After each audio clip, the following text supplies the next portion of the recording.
Ningetamani kuanza na swali, lakini sina uhakika kama kuna mtu ana swali hapa. Nianze kwa kumshukuru Mwenyezi Mungu mwingi wa rehema kwa kutupa uhai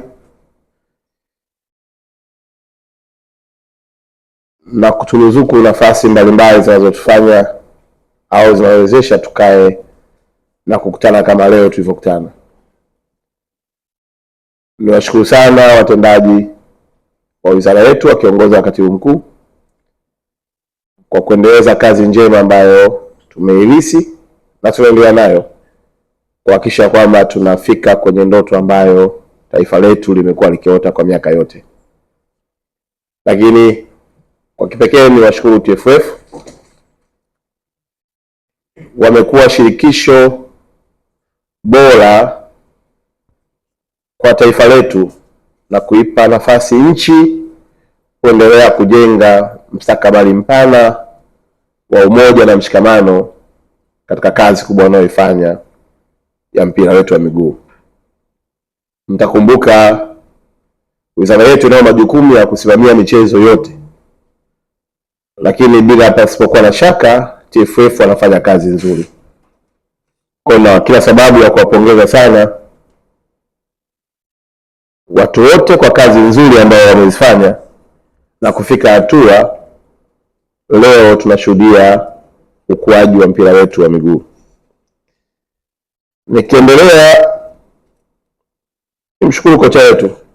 Kocha alifanya kazi kubwa, na kama utakumbuka kwamba alipewa timu yetu ya taifa ndani ya muda mfupi, na alionyesha uwezo wa kuunganisha vijana na kuunganisha vipaji na hatimaye kuandika historia ya taifa letu kuingia kwenye 16 bora tangu uanzishwaji wa mashindano haya ya mpira wa miguu Afrika. Kwa tunampongeza, lakini pia tunampongeza kwa kuaminiwa na taifa letu chini ya Daktari Samia Suluhu Hassan, Rais wa Jamhuri ya Muungano wa Tanzania, ya kwamba sasa aishike timu yetu ya taifa kwa miaka miwili ili kujenga uwezo wa vijana wetu na kuiweka bendera yetu ya taifa si tu kwenye mlima Kilimanjaro bali kwenye bara la Afrika, na dunia ikitazama ione Tanzania ikimeji kama giant of football wa Afrika. Kwa kocha na mambo matatu tu. Moja, serikali imewekeza fedha kama ambavyo imewekeza kwenye miundombinu, kama ambavyo inaendelea kuwekeza kwenye timu yetu, lakini pia imeamua kuwekeza pia kwenye taaluma. Maana yake Daktari Samia Suluhu Hassan kwa mapenzi yake ya dhati na kwa mchezaji namba moja anayetambua ya kwamba vijana wengi wa taifa letu ndoto yao si tu kuchezea hapa, ni kuvuka mipaka ya taifa letu. Katoa hizi fedha na analipa yeye mwenyewe kocha, ikiwa ni sehemu ya kuongeza tija na ufanisi wa vijana wetu katika mechi zinazokuja za AFCON. Matarajio ya Daktari Samia ni kuhakikisha kwamba timu hii inakuwa bora kuliko ilivyokuwa na inapanda viwango, si tu viwango vya kafu bali vya FIFA pia. Kwa Gamondi anayo kazi kubwa ya kufanya, na maelekezo ya Daktari Samia aliyonipatia ni kwamba mwambie Mwalimu Gamondi kama kuna kijana wa Kitanzania yuko kokote duniani amlete hapa alipigania taifa lake ili kombe 2025-27 libaki hapa Tanzania. Kwa Gamondi amepewa uwanja mpana zaidi kwa kwamba akiona kuna kijana yuko Spain, yuko Arabuni, yuko Marekani, yuko kwenye nchi nyingine yote, lakini ni Tanzania na anaona na kipaji na anafanya vizuri kule aliko, Rais ametupa kibali cha kuwaita watoto wote wa Kitanzania kurejea nyumbani kwao kulipigania taifa lao.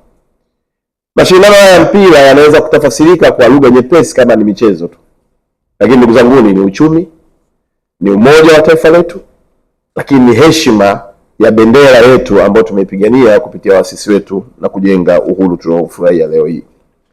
Kwa hiyo la pili au la tatu kwa Mwalimu Gamondi ni kwamba kikosi hiki ni mali yake kwanza hivi leo alivyosaini.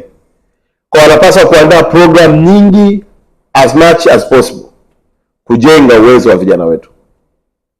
Kwa tunatarajia kwamba kuanzia leo hii, maana yake Mwalimu Gamondi akikaa na TFF na kushirikiana na baraza letu la michezo, wanao wajibu wa kutengeneza program za kuwanoa vijana hawa ambao wanataka kutetea heshima ya taifa letu. Haiwezekani mashindano haya yakafanyika kwenye nchi yetu alafu sisi tukawa wa kwanza kutoka. La hasha. Sisi tunatakiwa tutoke na kombe. Na hiyo inawezekana tukimtanguliza Mungu, tukaweka jitihada zetu na kila mmoja akaunganisha utaaluma wake na ujanja wake, basi tunaweza kuvuka na kuishangaza dunia. Msemo wangu nawaambia tu, Mungu tuliyekuwa naye Morocco akatufanya tukaingia kwenye 16 bora hajabadilika. Bado ni yeye na yuko hapa hapa Tanzania, na atatusaidia kwa mapenzi ya mema ambayo rais wetu anayoonyesha kwa mchezo wetu, itatuvusha na kutufikisha kwenye hatua kubwa. Kwa hiyo nataka niseme mambo matatu ya kwamba mjue ya kwamba Daktari Samia amekubali kuwekeza kwenye sports. Na si kwa sababu tu kuna mashabiki wengi, bali kwa sababu anajua ni ndoto za watoto wengi wa Tanzania wanatamani siku moja nao wakae mahala waandike historia kupitia vipaji ambavyo Mungu amewapa. Kwa malipo yote ya kocha yanatolewa na Rais wa Jamhuri ya Muungano wa Tanzania Daktari Samia Suluhu Hassan. La pili, ametoa kibali, na naomba kutumia fursa hii kutoa wito, kijana yote wa Kitanzania kokote kule aliko duniani ambaye yeye ni mwanasoka, ni mchezaji mzuri, awasiliane na TFF, awasiliane na baraza letu la michezo. Tunawahitaji mrudi nyumbani kuitetea bendera ya taifa lenu. 2027 hatuna mchezo, hatumi mtoto. Maana ni maamuzi ya nchi, lazima heshima ya taifa letu tuilinde, tuitetee, tuipiganie na tuwaonyeshe dunia kwamba tuko tayari. La mwisho ni kwamba leo kocha tumemkabidhi timu yake ya taifa. Kwa hiyo yeye na technical timu yake watatengeneza program as much as they can kuhakikisha kwamba vijana hawa wananolewa. Ikiwezekana kama kuna chakula maalum chakula, lazima tuanze kujiandaa na aina ya vyakula vijana wetu kula. Nakumbuka nilipeleka vijana wangu kule Arusha kwenda kwenye mashindano Marrakesh ya kuendesha pikipiki. Ilikuwa ni Africa Motocross Championship. Unaenda kula kakuta kumbe kuna chakula kingine utakiwa kula wewe mwendesha pikipiki. Ukila makanda hapo ukipiga bumps zile unashangaa unaruka hivi. Sasa kama kuna chakula maalum, if there is a need a special diet, we need to act from today. Tuhakikishe vijana wetu wanakuwa wako physical, yani kuanzia kichwa, mind kwenda mpaka kwenye mwili. Na ndio maana tunaruhusu pia walioko duniani waje tuunganishe nguvu. Taarifa nilizonazo tu tayari tuna vijana zaidi ya 16. Na tukiendelea kuunganisha tunaweza kujikuta tuna timu kubwa sana, na hiyo ndio fahari ya nchi yetu. Kwa hayo naomba niishie hapo kwa upande wa kocha wetu, lakini niendelee kumpongeza na niseme tena hongera sana TFF. Na siku zote wanawaambiaga watu kazi unayofanya ndio unaweza kudemand hela. Kuna watu wanaanza na hela kabla ya kazi. Wanaanza nini? Pesa kabla ya kazi. Lakini mimi nakwambia kazi ukifanya ndio inatengeneza nini? Pesa. Kwa hata hii Gamondi amefanya kazi, imemtengenezea mkataba wa miaka 2. Vijana wetu Taifa Star walifanya kazi uwanjani kule, ikawatengenezea heshima mpaka ya rais wetu wa Jamhuri ya Muungano wa Tanzania kutuma ndege kwenda kuwachukua. Kwa vijana ni waombe tu, mpigeni mzigo, heshima iko njiani. Lakini kipekee pia nimshukuru sana waziri wetu mkuu Mheshimiwa Dr. Lameck Mwigulu Nchemba. Amekuwa kiungo msaidizi mkubwa sana. Mimi kama waziri lazima utambue nafasi ya kiranja mkuu wenu.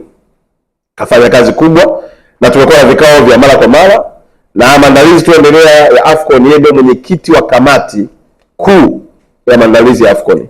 Tuna kamati ya technical team, tuna kamati ya makatibu wakuu ambao katibu mkuu wetu ni katibu, lakini tuna kamati kuu ambayo inaongozwa na Mheshimiwa Waziri Dr. Mwigulu. Waziri mkuu wetu amesimamia vyema na tunaenda kuhakikisha kwamba yale maelekezo yote ambayo Daktari Samia ameyatoa yanaenda kufanyiwa kazi ili kutimiza ndoto ya Watanzania. Jambo la pili, tumepata ugeni na mmeuona, tulitangaza hapa. Ugeni huo umetupa heshima kama nchi, na kwa kweli nitumie fursa hii kuwaomba wanahabari, habari yoyote ile unaweza kuiona kwenye mitandao, imetoka kokote kule, sio jambo la muhimu kuiamplify bila kujua source ya habari. Na kwenye source mnajua kabisa kuna credible source. Yalikuwa maneno mengi sana yaliyopelekea mpaka wengine wakaanza kumhoji rais wa CUF na kuanza kuisema nchi yako vibaya. Hakuna nchi iliyokamilika kwa kila kitu, na ndio maana maendeleo is a process. Sasa wakati mwingine unaweza kusikia maneno ya kule ukalishwa. Rais Daktari Samia Suluhu Hassan, mimi nilipata bahati ya kuwa awamu ya 4, nilipata bahati ya kuwa awamu ya 5, nilipata bahati ya kuwa awamu ya 6. Hakuna uwekezaji uliwahi kufanywa na rais yoyote yule kwenye upande wa michezo kama ambavyo umefanywa na Daktari Samia Suluhu Hassan. It's totally unfair. Unakaa kwanza kuhoji miundombinu yenyewe hakuna. Sasa utegemea itatokea overnight. It's a process. Ukienda kumhoji rais wa CUF katika hiyo point, maana yake unataka akujengee lami. Hiyo jukumu letu kama serikali. Na jukumu hilo Daktari Samia ameshatoa maelekezo. Wewe fikiria unajenga uwanja mpya Dodoma, unajenga uwanja mpya Arusha. Investment tu ya ujenzi wa viwanja katika maandalizi ya AFCON ni trilioni 1.237. Hiyo sijaongelea infrastructure zingine, sijaongelea barabara. Juzi tumekaa na Mheshimiwa Waziri Mkuu kuongelea baadhi ya miundombinu ya Arusha. Tayari waziri wetu wa TAMISEMI ameshapewa maelekezo. Tayari waziri wa ujenzi ameshapewa maelekezo kujenga barabara za lami. Na hivi tunavyoongea wanakimbizana wa kandarasi, kufunga taa, kuhakikisha kuna kamera. Hasa kuna mtu tu wewe unakuja hutembei huko tu hapa, umesema kwenye mtandao nchi fulani na isema nchi yako, na unaungana nao. Afu unajiona jasiri kwamba umehoji mambo ya pointi. Wakitoka pale ndio maana kuna mmoja aliulizwa mpaka la, hivi wewe kutoka wapi? Yaani fikiria mgeni anahoji hivi, wewe ni mtu wa wapi? Maana yake anashangaa ya kwamba this is not supposed to come from you. Kwa niombe ndugu zangu, tunapenda sawa kutaka kuhoji mambo, tuonekane wanadisi, lakini angalia basi na uzalendo wa nchi yako. Angalia basi na msingi wa hoja yako. Afu hata huko nao waambia, tukotajadiliana leo asubuhi na kina Shafi Dauda. Tulikuwa Morocco, tunajua Morocco pamoja na utajiri wao wote walishiwa magari kwa standard za CUF, ilibidi wakakodi magari kutoka Ufaransa. Wakija hapa kwa maandalizi yetu ya AFCON mpaka AFCON yenyewe, yaani kama kuna mtu ana gari yake ajiandae tu kukodisha, kwa sababu magari sio chini ya magari 500. Angalia uchumi unaokwenda kutengenezwa. Angalia watu watakaouza vyakula kwenye zile hoteli. Angalia ndugu zetu wanaofanya kazi kwenye hoteli watakapozidi kupata posho zao. Kwa hiyo ukiangalia mzunguko wa uchumi utakuwa mkubwa sana. Tutafuteni kujenga image ya nchi yetu, tutengeneze fursa kwa ajili yetu pia.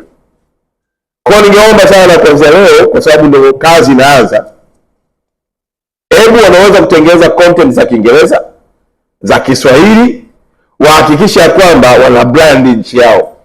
Kama CUF wamekubali kuja kufanya mkutano wao, fikiria sisi tunaenda kuwaona Morocco ilikuwa tarehe 16 na mkutano huo umepangwa kufanywa Cairo, makao makuu ya CUF. Fikiria ushawishi leo nao Daktari Samia Suluhu Hassan, na mliniona nilibeba mpaka na bendera na barua. Tumepiga maneno pale mpaka akisukuma. Jamaa wamekubali, wamekuja kufanyia mkutano wapi? Kwetu. Bado huoni faida.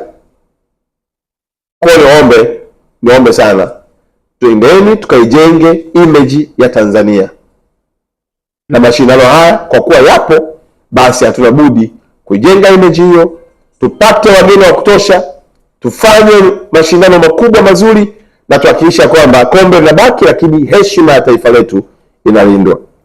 Sambamba na hilo, niwaombe tena ndugu zangu waandishi wa habari, tutakuwa na ziara ya kutembelea miradi.